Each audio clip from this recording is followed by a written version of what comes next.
মানুষের জীবনে আবেগ আর জেদ কখনো কখনো এমন এক মোহ তৈরি করে যার মাসুল সারা জীবন দিতে হয়। কিন্তু মাতৃত্ব এমন এক শক্তি যা চরম বিপদেও একজন নারীকে লড়াই করতে শেখায়। ভিডিওটা শেষ পর্যন্ত দেখবেন।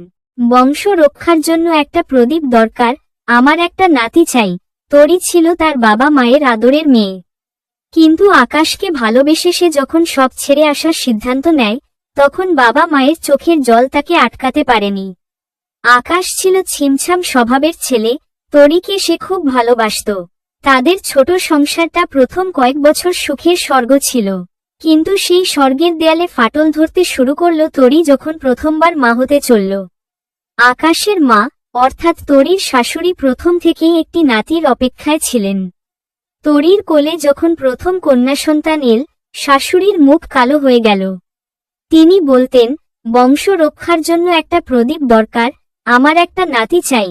এই নাতির আশায় একে একে তরির কোলজুড়ে এল 5টি কন্যা সন্তান। পঞ্চম মেয়েটি হওয়ার পর শাশুড়ির অত্যাচার চরমে পৌঁছাল। তরিকে শুনতে হতো, তুই অপয়া, তোর কপালে ছেলের মুখ নেই। আকাশ যদিও তরিকে ভালোবাসত, কিন্তু মায়ের অন্যায়ের প্রতিবাদ করার ক্ষমতা তার দিনে দিনে কমে আসছিল। সংসারের এই টানাপোড়েনের মাঝেই একদিন আকাশ কাজ থেকে ফেরার পথে এক ভয়াবহ দুর্ঘটনায় প্রাণ হারায়। তরির পৃথিবী মুহূর্তেই অন্ধকার হয়ে গেল।